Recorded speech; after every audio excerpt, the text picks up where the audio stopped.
মাননীয় প্রধানমন্ত্রী নরেন্দ্র মোদীজির সুদক্ষ নির্দেশনায় আমাদের দেশ অমৃতকালের মধ্য দিয়ে যাচ্ছে। নতুন সূর্যোদয়ের এই যুগে মাননীয় প্রধানমন্ত্রী ভারতীয় রেলওয়ে স্টেশনগুলিকে বিশ্বমানের করে তুলতে বদ্ধপরিকর, যা প্রতিটি ভারতীয়র স্বপ্ন। মাননীয় প্রধানমন্ত্রীর এই দৃষ্টিভঙ্গি বাস্তবায়নের জন্য এই অমৃতকালে মাননীয় রেলমন্ত্রী শ্রী অশ্বিনী বৈষ্ণবের নির্দেশে ভারতীয় রেলওয়েতে স্টেশনগুলির উন্নয়নের জন্য অমৃত ভারত স্টেশন প্রকল্প চালু করা হয়েছে। এই প্রকল্পটিতে একটি দীর্ঘমেয়াদী পদ্ধতির সাথে অবিচ্ছিন্নভাবে স্টেশনগুলির বিকাশের পরিকল্পনা করা হয়েছে।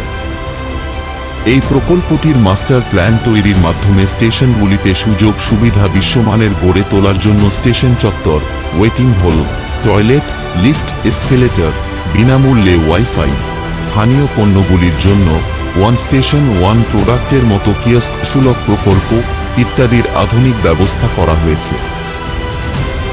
এই প্রকল্পের অধীনে চিহ্নিত 1309টি রেলওয়ে স্টেশনের মধ্যে 2023 সালে প্রথম পর্যায়ে মাননীয় প্রধানমন্ত্রী নরেন্দ্র মোদীজি পূর্ব রেলওয়ে অধিক্ষেত্রের 28টি স্টেশন সহ 508টি স্টেশনের উন্নয়নের ভিত্তিপ্রস্তর স্থাপন করেছিলেন, যেগুলির কাজ খুব দ্রুত গতিতে সম্পন্ন করা হচ্ছে।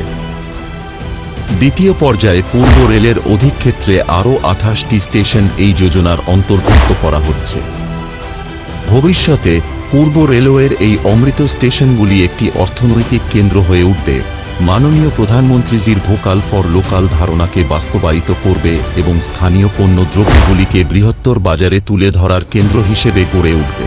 কেন্দ্রীয় সরকার প্রস্তাবিত দ্বিতীয় পর্যায়ে পূর্ব রেলের এই 28টি অমৃত ভারত স্টেশনগুলির উন্নয়নের জন্য পর্যাপ্ত তহবিল বরাদ্দ করা হয়েছে। হাওড়া ডিভিশনে অমৃত ভারত স্টেশন প্রকল্পের অধীনে 6টি স্টেশনের পুনর্নির্মাণের জন্য ভিত্তিপ্রস্তর স্থাপন করা হবে।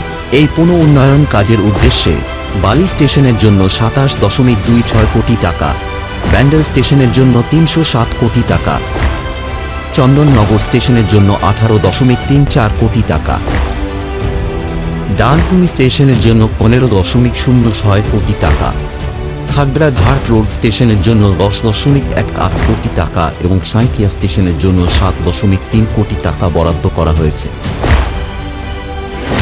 এই অমৃতকালে স্টেশন উন্নয়নের জন্য বরাদ্দ অর্থের প্রবাহ অধিক কর্মসংস্থান এবং নতুন ব্যবসার সুযোগ তৈরি করবে এবং এইভাবে এই অঞ্চলে অর্থনৈতিক উন্নয়নের বহু কাঙ্ক্ষিত অমৃত নিয়ে আসবে।